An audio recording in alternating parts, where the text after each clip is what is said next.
Ezekiel 22:26. My priests have done violence to my teaching.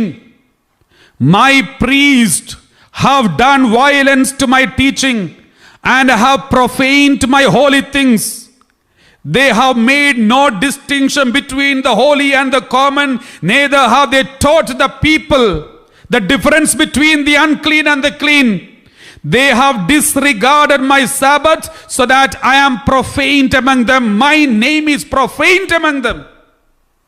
Because the priests are not teaching the people what is right and what is wrong, what should be done, what should not be done. The priests are not telling the people, correcting the people, and the people are not aware of the importance of the holiness. People are not they just carry the Eucharist as they want. The Eucharistic minister is carrying the Holy Eucharist as a chocolate, and the catechist or the sacristan, he is coming and opening the tabernacle anytime he wants and bring it out, everything, the holy things, and keep it back. And the holy things are not kept holy. The holy clothes are not washed properly, and it is washed in the wrong places, and the water is spilled out in wrong places.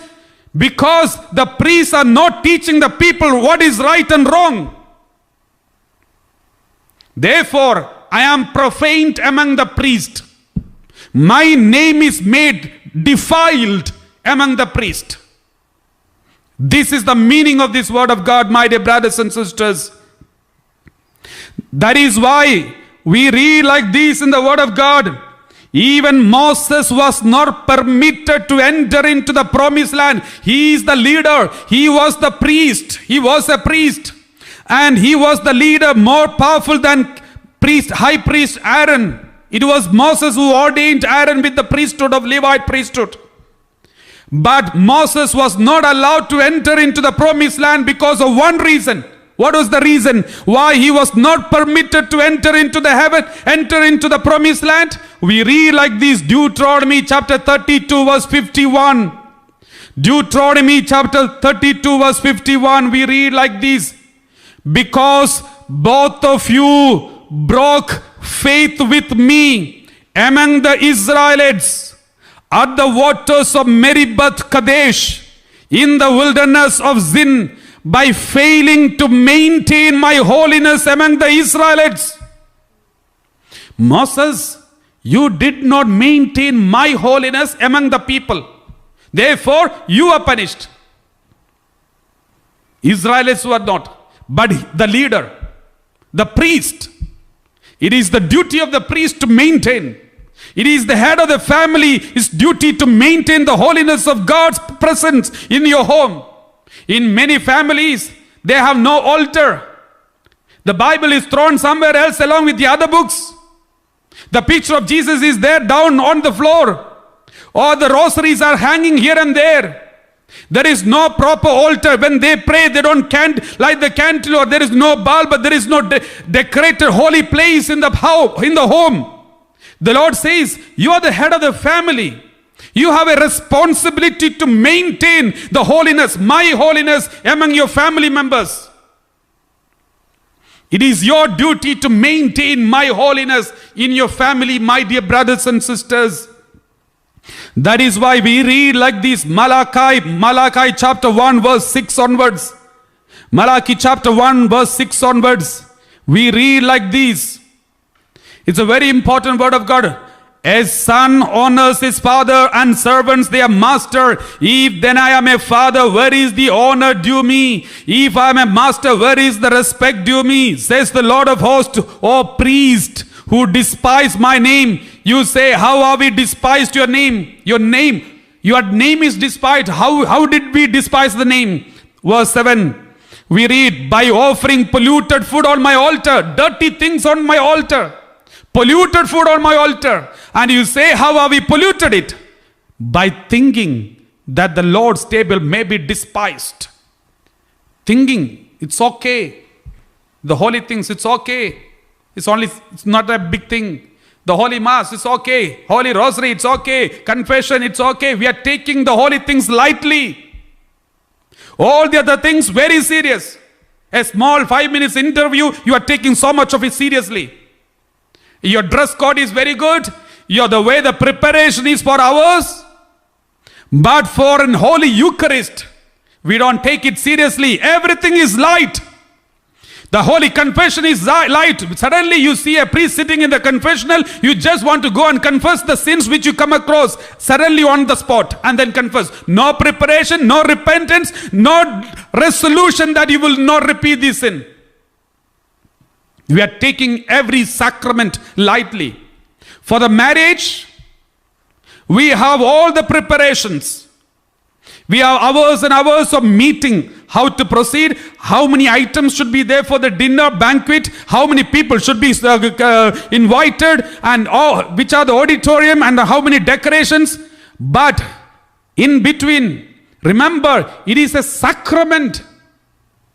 It is a sacrament, just like an ordination of a priest. Marriage is also a sacrament, just like an ordination of a priest. For ordination of a priest, we have 12 years of formation. I had gone through 12 years of formation in the seminary. Not only that, we have immediate preparation, 1 year preparation after being a deacon. Before being a deacon, there was 1 year subdeacon. Before that, another year, acolyte and many other positions. And at the end, after becoming a deacon, 1 year preparation. The last 1 month, 2-3 retreats, continuous retreats. And the previous day, isolated, completely in isolation and prayer. And the next day, ordination. These are the preparations that we do for the holy ordination. What about marriage?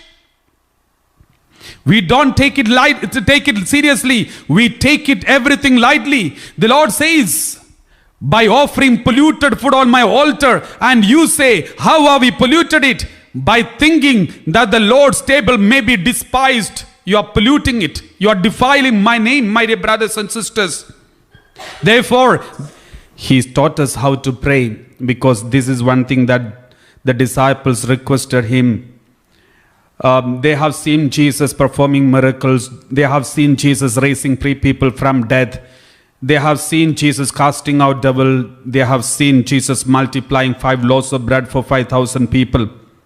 But they did not ask Jesus, Jesus, kindly teach us how to cast out devil, because it's so interesting and it's so funny that we are able to cast out devil. So please teach us how to do that. Or they didn't ask Jesus, Jesus, please teach us how to multiply 5 loaves of bread for 5,000 people. So, it's very easy to attract thousands of people for our conventions if we are able to multiply. So please teach us how to do that. They didn't ask that. So they even saw Jesus raising Lazarus from death and many other miracles, but they never asked Jesus to teach them about that. But they only asked one thing. Jesus, we came to know your power source is your prayer. So please teach us how to pray. So your powerhouse, the reason why you are so powerful is because you are so prayerful. So please teach us how to pray.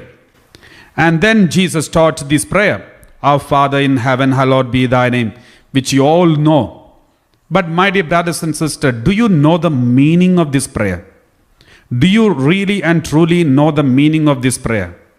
If you knew the meaning of this prayer, first thing, you will be shocked. Second thing, before you pray this prayer, you will think twice. And third thing, it's so frightening, or it is very contradicting, because the prayer that we pray, the meaning that we have is also contradicting, different. So I'm going to speak to you about this. Then you will understand how different and how important to know the meaning of this prayer before we pray. Let us start taking one by one, then understand the meaning of it. Once you understand the meaning of it, when you pray this same prayer, it will be different feeling. It is not only just different feeling, there will be anointing when you pray. So the first word, Our Father who art in heaven. Our Father who are in heaven, who is in heaven, who stays in heaven. You read, He is the head of the body. Who? Jesus is the head of the body. The body is the church. He is the beginning, the firstborn from the dead, so that He might come to have first place in everything. We are the church, Jesus is our head, and we are the mystical body of Christ, and Jesus is the firstborn of the Heavenly Father. Therefore, we are the firstborn. And that is the reason when we pray our Father in heaven, it is an invitation to God the Father. What is the invitation? God the Father, as you saved your firstborn, that is Israel, from the clutches of the slavery of Egyptians, please come and save us. As you saved the firstborn in Israel in the Old Testament, we are the firstborn in the New Testament. Come and save us. Because we call him our Father in heaven. My dear brothers and sisters, the invitation itself is so powerful. God saved Israel from the clutches of Egyptians because God said, they are my firstborn. Now we are the firstborn in the New Testament, and therefore we are telling God, God, our Father in heaven, save us as you saved the Israelites from the clutches of Egyptians. Please save us from this misery of the slaves of the sins. That is the first prayer. And second, in the same point, our Father in heaven, there is one more point that we need to remember. We are telling God, God, Father, you are in heaven. What does it mean? You know, your Father normally stays in the home, in your home. Your Father never stays in somebody else's home. Your Father always stays in your home. And where is your home? He's in heaven. When you tell God, our Father, my Father, our Father in heaven, you are in the home, but I am not in the home. Please help me to reach home. The moment we say our Father in heaven, we are telling our Father, Father, you are in home, in our home. Please, I'm not in our home. Please help me to reach home. Our Father in heaven. It's an invitation to the Heavenly Father. Come and save me. That is my home. You are in the home, but I am not. Please come and save me to your home. He will surely come. Because that's the response. My Father came. So surely the original Father will come.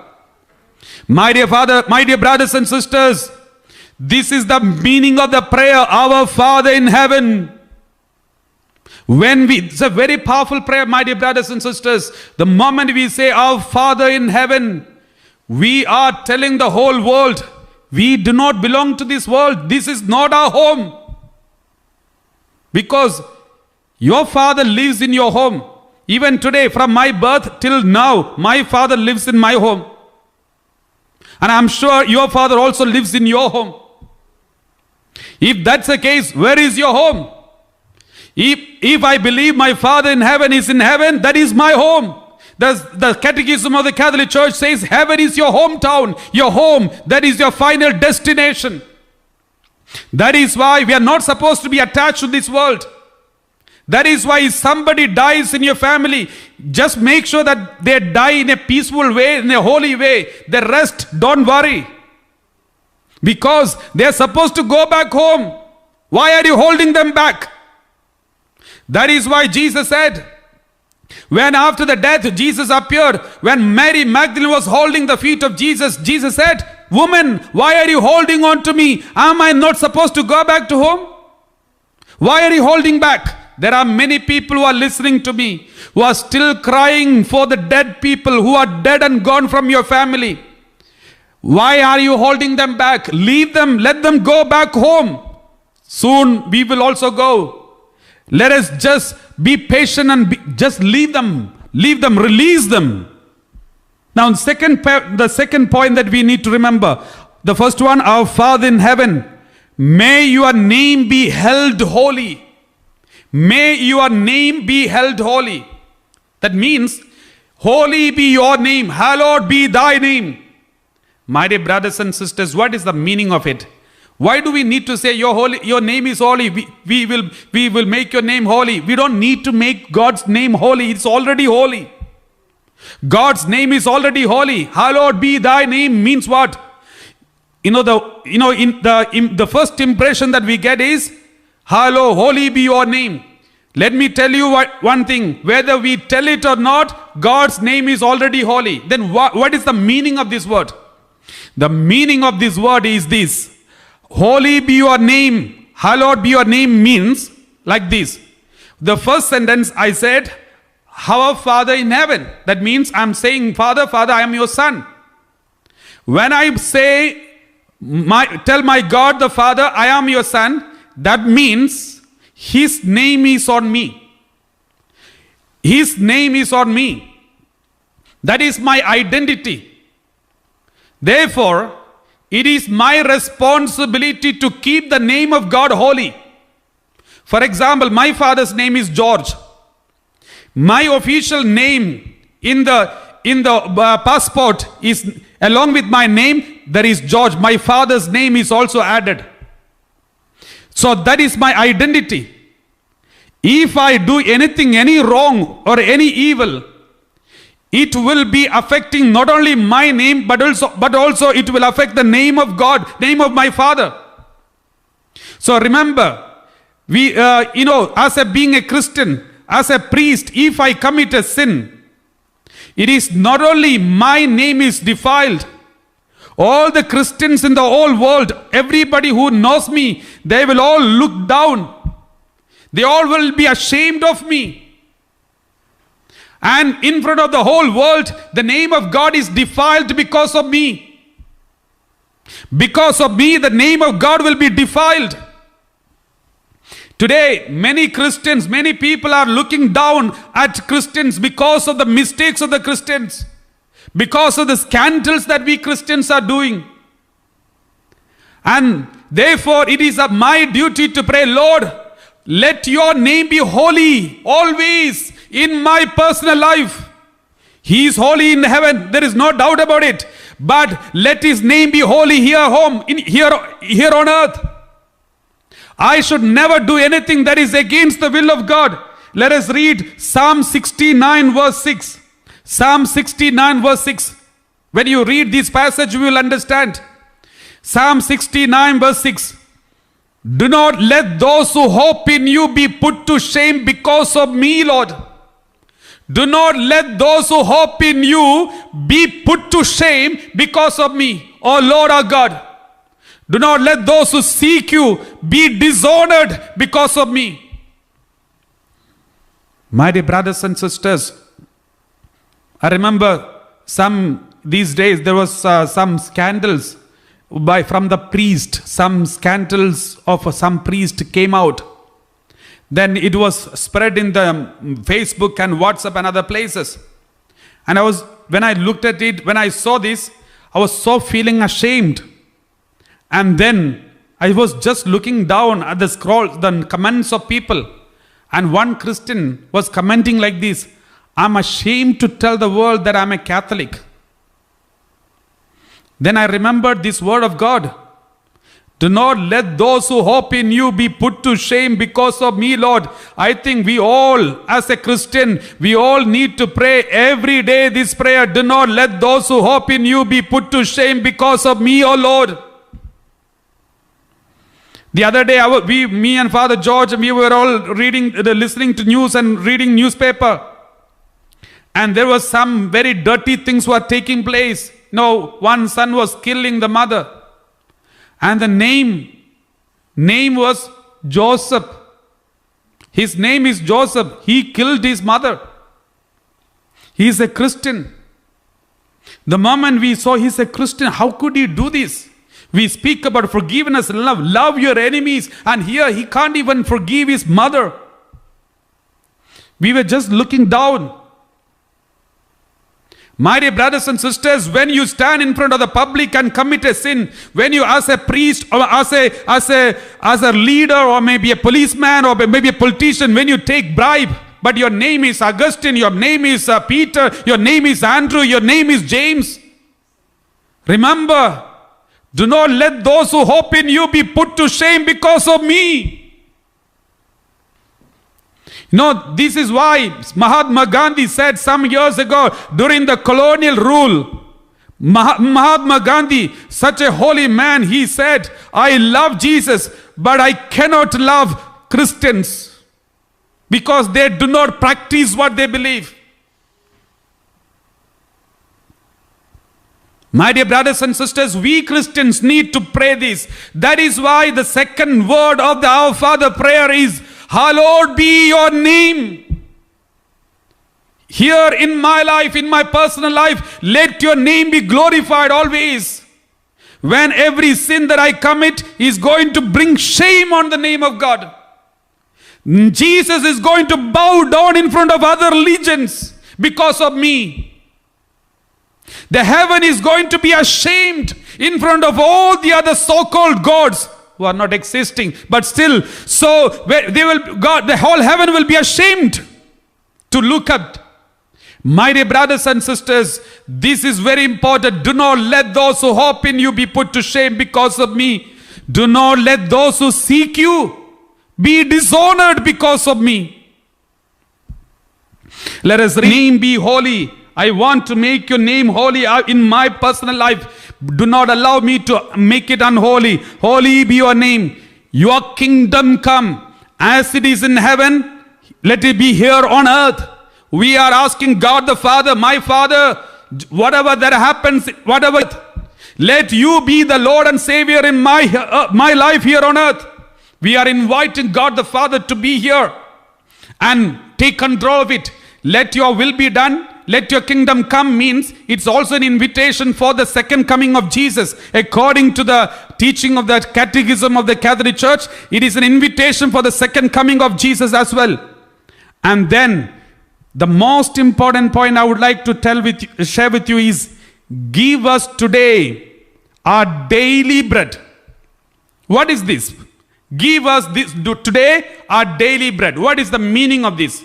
Remember, give us today our daily. Today, daily. It's a repetition. We need to pray, give us today our bread. Or give us today our daily bread. Give us our daily bread. Why do we need to repeat, give us today our daily bread? It is a repetition. And in order to solve the problem, you need to see the original text of this prayer. What is the original text? Greek text. How is it this prayer written in Greek? If you read Greek, the original text, give us this day our daily. Daily, the word that is used for daily in Greek is called epiousios. Epiousios. Epi means trans, beyond. Epi means trans or beyond. Ousios means substance, being or substance. Epiousios means transubstantiated bread. If you have any doubt, I'm going to read it from the Catechism of the Catholic Church. My dear brothers and sisters, all these years we were praying, our Father, give us this day our daily bread. But in fact, it is not daily. That is not the original meaning. The original meaning of the text is, give us this day our transubstantiated bread. That is Eucharist. Let us read the Catechism of the Catholic Church. This is CCC, Catechism of the Catholic Church, 2837. Daily, epiousios, occurs nowhere else in the New Testament. Taken in the temporal sense, this word is a pedagogical repetition of this day to confirm us in trust without reservation. Taken in the qualitative sense, it signifies what is necessary for life, and more broadly, every good thing sufficient for subsistence. Next. Taken literally, epiousios means super essential.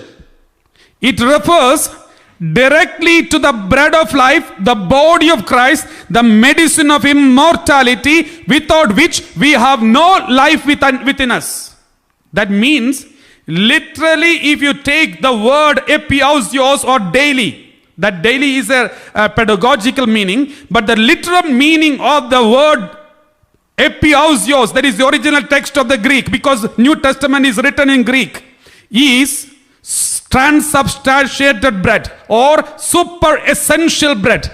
And that bread is nothing but bread of life, the body of Christ. Let us continue reading. Finally, in this connection, its heavenly meaning is evident. This day is the day of the Lord, the day of the feast of the kingdom, anticipated in the Eucharist. There is already the foretaste of the kingdom to come. For this reason, it is fitting for the Eucharistic liturgy to be celebrated every day. Eucharist should be celebrated daily. Because we are praying daily. Our Father, give us this day our super substantial prayer body. The transubstantiated bread, give us this day. We are praying every day. That means we are asking God, give us Eucharist every day, but we don't go for Eucharist every day. We are praying 100 times our Father prayer. In the prayer, we are requesting God, God, give us Eucharist every day. But at the same time, we are not even ready to go for Sunday Mass. That is why I said, if you know the meaning of our Father prayer, it is shocking. It is a contradiction. Why contradiction? One side we are praying many times, give us this day our Eucharist. Another side, we are not interested to go for Mass. The Bible, the Catechism of the Catholic Church as well as the Bible says, you are praying, asking for Eucharist every day, therefore you should go for daily Mass. Now we are trying to get excuses by saying, okay, if you are not able to go for Sunday Mass, okay, Saturday Mass is also sufficient and other Mass is not compulsory. Yes, it may not be compulsory from the church, but from the Bible, from the Word of God, from the Catechism of the Catholic Church, and also from the powerful prayer called Our Father prayer. We need to go for daily Mass. My dear brothers and sisters, continue reading. The Eucharist is our daily bread.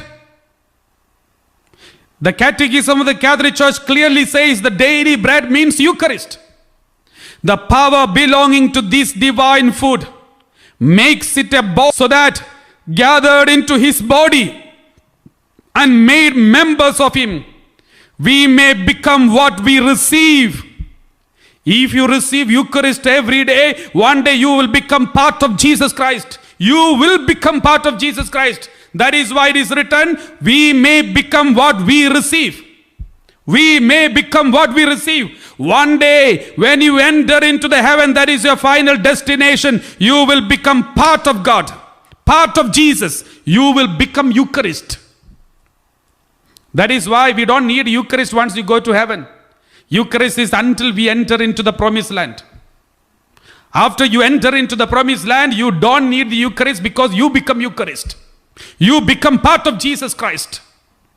That is why it is written, we may become what we receive. Next one. This also is our daily bread. The readings you hear each day in church and the hymns you hear and sing, all these are necessities for our pilgrimage to heaven. Next. Pilgrimage. The Father in heaven urges us as children of heaven, we are children of heaven, to ask for the bread of heaven. Give us this day our daily bread means it is not the chicken and mutton that you eat every day. There is bread of heaven. Christ himself is the bread who is sown in the Virgin.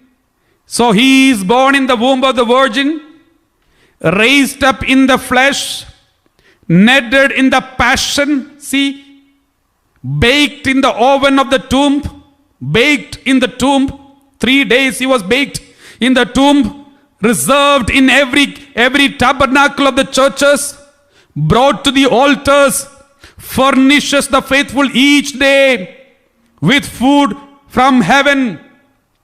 What a beautiful explanation. Christ himself is the bread who is sown in the Virgin, raised up in the flesh, kneaded in the passion, baked in the oven of the tomb, reserved in the church's tabernacles, brought to the altars, and furnishes the faithful each day with food from heaven. My dear brothers and sisters, on this day I would like to share with you, this is the most important and now the rest of the prayers, after we pray, God give us a Eucharist every day, give us a transubstantiated bread every day. Give us this day your transubstantiated bread, super essential bread, super being bread. Give us this day. And the next one, and forgive us.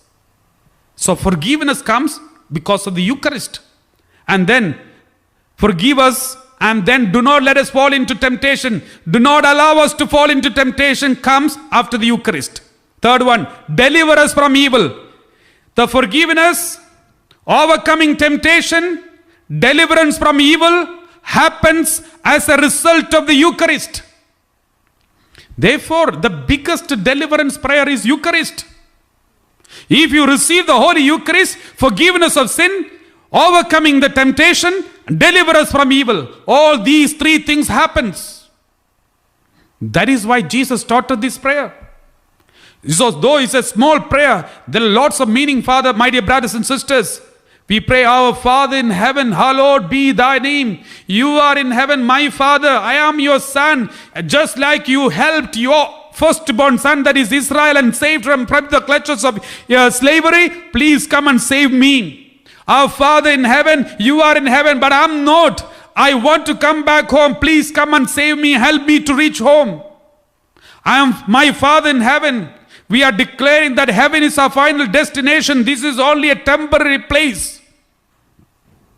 And when we call our Father in heaven, we are also declaring that we are no more orphan. We are no more alone here. All these, if you are belonging to this world, then the lot of division come in the name of color, in the name of language, in the name of race and other things. Who are the people who divide themselves in the name of race and color and language and all these things? They are the people who doesn't realize their home is heaven. They are so comfortable here on earth. They don't want to leave this earth. Such kinds of people will divide the people in the name of religion, in the name of race, in the name of language, in the name of other things. For them, that is more priority. But those who believe that heaven is my home, and all humans, whether you are from India, whether you are from UK, whether you are from Africa, whether you are from America, whether you are from Australia or China or any part of the world, we are all going towards that heavenly home. Then we will never look at other human beings with any kind of divisive spirit. The problem today in this world, especially these days, we all know what is happening around the world because we are so attached to this world. We look at other human beings with divisive eyes. We are not aiming towards heaven.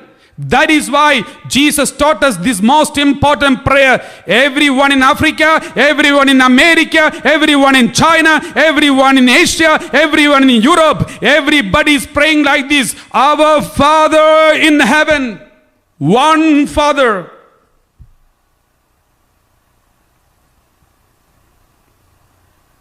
When we realize this fact that we have only one Father and we all belong to that one home that is heaven, we will forget every other divisions and disputes, my dear brothers and sisters. So when we pray, this Our Father prayer is a very powerful prayer that helps the whole humanity to be united, helps us, our whole humanity to be focused on one Father, helps all the humanity to focus on one home, that is heaven, and helps all the humanity to believe that this is only a temporary place. Don't make your permanent home here. Don't be attached to this home. If anybody is dying, let them go in peace. Rest in peace. And let everyone realize that we need only one food, not chicken, not mutton, not biryani, not nothing, but we need the Holy Eucharist for our daily nourishment. And we are praying every day, give us this day our supersubstantiate bread from heaven. And if you pray this Our Father prayer one day, make sure that day you go for Mass. Otherwise, you're contradicting your prayer.